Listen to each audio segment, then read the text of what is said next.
Good afternoon, everyone. We've just left the courthouse where we filed a lawsuit against the Commonwealth of Kentucky for failing to uphold our constitutional right to a quality education. We want to explain why we have taken this step. We are Kentucky students. We are here today because we care about the Commonwealth and our future. We are here today because we refuse to accept the status quo when it comes to our education. We are here because we believe the promise of education in Kentucky is far too important to be sidelined by inefficiency, inequity, or inaction. As members of the Kentucky Student Voice Team, we represent a statewide coalition of students who are dedicated to improving our schools through research, policy, and storytelling. We believe in the promise of education as a tool for justice, and we're here to ensure that promise is fulfilled.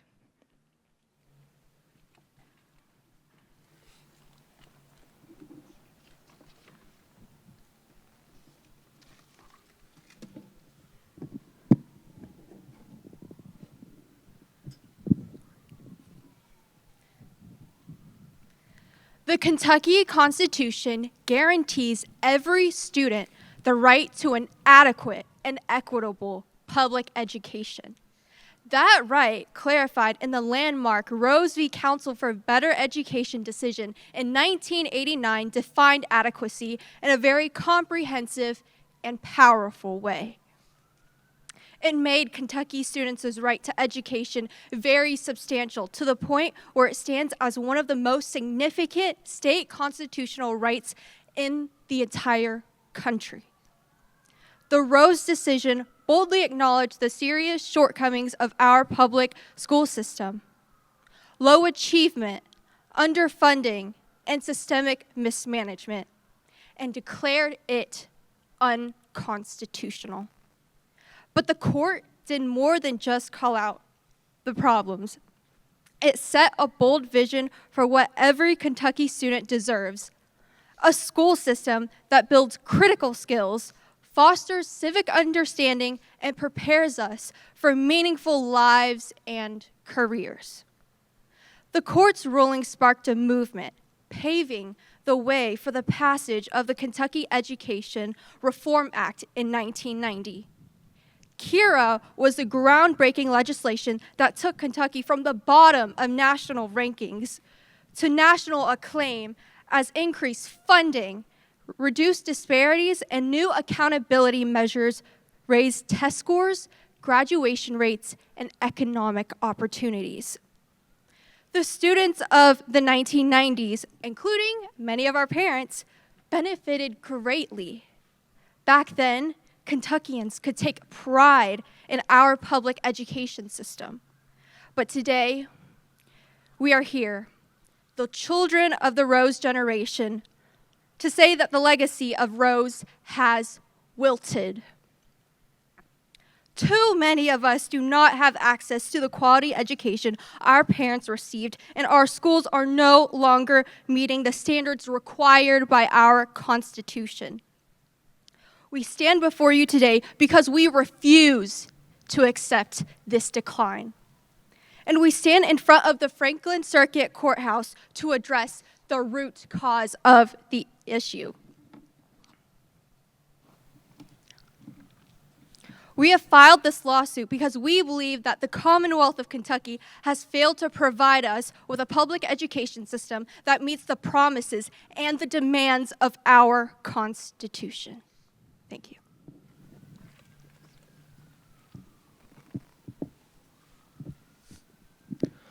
Rest assured, we have done our homework.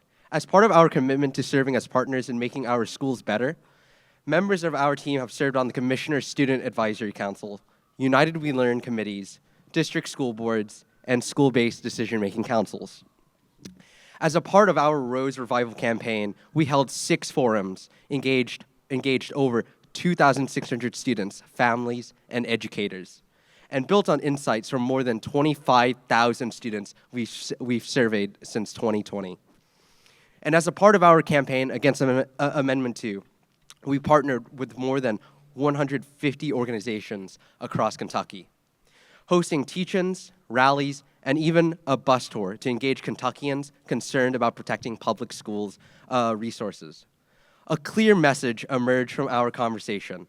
Kentucky's leaders can and must do more to ensure every student's right to a quality public education. Our lawsuit is based on the precedent of the Rose decision. It focuses on ensuring each and every student is receiving the 7 educational capacities that were required by the court, and includes issues related to education funding, teacher pay, and school transportation. Thank you.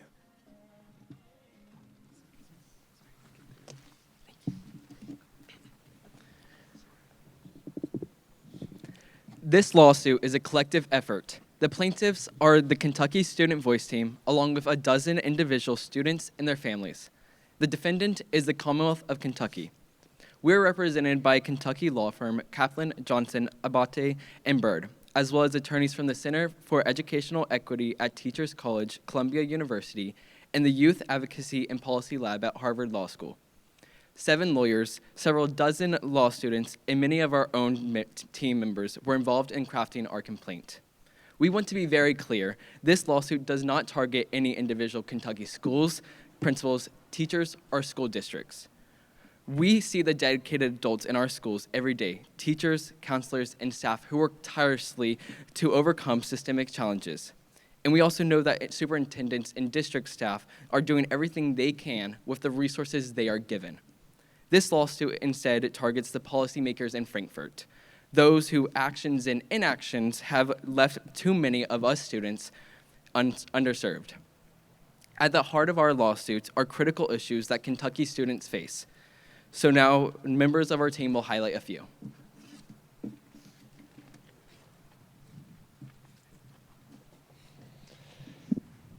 It is a fact that most Kentucky students aren't learning the oral and written skills they need. In 2024, according to the Kentucky State Assessment, 41% of 8th graders were proficient or above in reading. On top of that, schools don't have the funding or stable staffing to meet the state testing standards and teach the deeper skills, like writing and critical analysis, that aren't assessed. This leaves far too many students without the tools they need to succeed. In addition, most Kentucky students are not taught basic information literacy, including how to distinguish true and false information, understand media bias, and avoid the damaging effects of social media. One Northwestern Kentucky high school student spoke to how inequitable the system is at providing students access to writing and other communication instruction. She said, if you get the right program pathway, like AP Literature, you get that advanced knowledge. But people who just have basic communication skills don't get those same skills.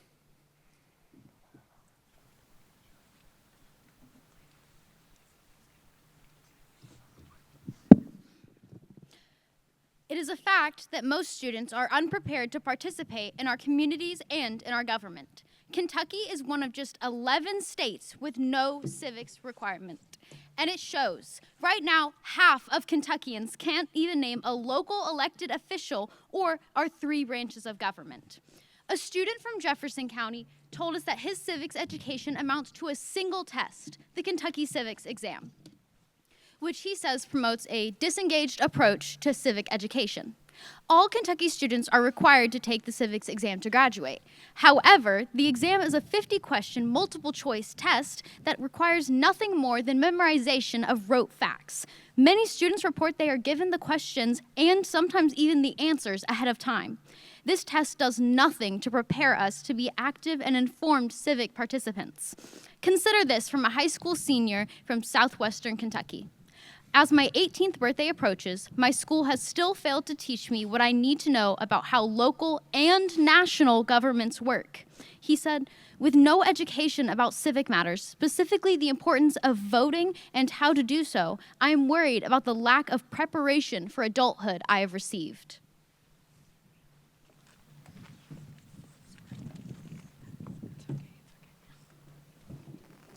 It is a fact that mental wellness is a serious problem among Kentucky's youth.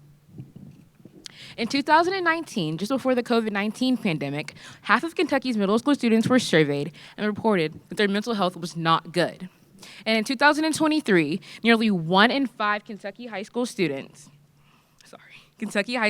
reported seriously considering taking their own lives. Remarking on the extent of this problem, one student from a rural Western Kentucky school put it bluntly: "My school needs to keep an eye on students. Too many students are sad and covering it up," she said. When asked for suggestions for improvement, another student there pleaded for more comprehensive support. "Take mental health into consideration instead of throwing posters on the walls and calling it suicide awareness," they said. But while Kentucky law proclaims that all schools should have at least one school mental health service provider for every 250 students, at least 100 Kentucky schools lack any counselor at all, and nearly half of Kentucky schools do not meet the required counselor to student ratio.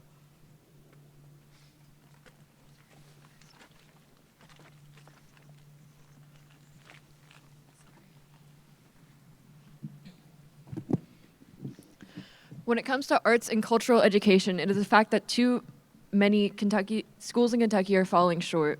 18.5% of Kentucky schools report offering no visual or performing arts class of any kind. And further, too many schools fail to provide their students opportunities to understand and appreciate their own cultural heritage.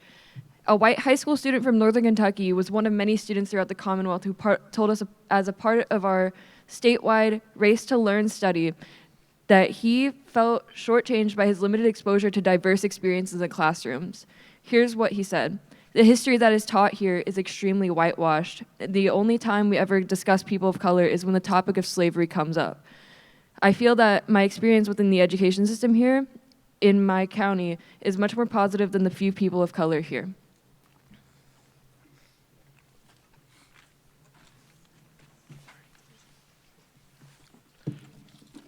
It is a fact that there are great funding disparities between Kentucky schools and districts. It is also a fact that this funding shortfall hits Kentucky's poorest communities the hardest. Since the 1990s, base funding of education by the state has declined by approximately 25% when adjusted for inflation. And the state's share of total education costs has fallen dramatically from 75% to just 50%. Our outdated funding formula leaves too many low-income districts struggling with less, while wealthier districts have enough local resources to get by. The disparities, which have narrowed after Rose, have now grown to levels once deemed unconstitutional by the Kentucky Supreme Court. We can see the unfairness up close when we compare notes with our friends from different districts. Some of us struggle with broken computers and outdated textbooks, while others do not. Many of our schools resort to online classes due to the shortage of available qualified educators or settle for instruction from teachers without appropriate qualifications at all. That's what happens when you rank 45th in the nation in average teacher starting pay, with huge inconsistencies with wealthier and poorer districts.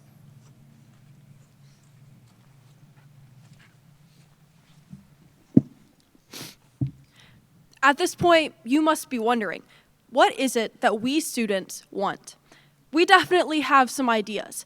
We want a school system where, 1, teachers are paid what they deserve, class sizes allow for real learning, and transportation is reliable and fully funded. All our students and staff feel valued, safe, and supported to teach and learn. 3, controversial topics are explored thoughtfully and not censored.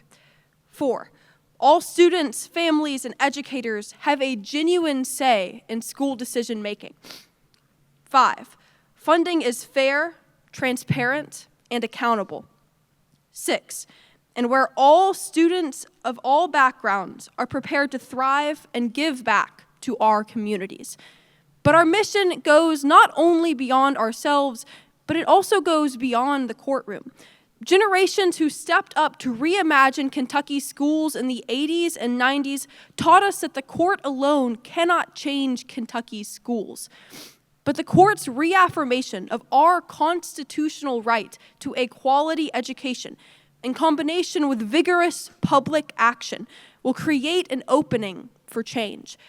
From there, it's up to all of us to step up and shape what that change should look like.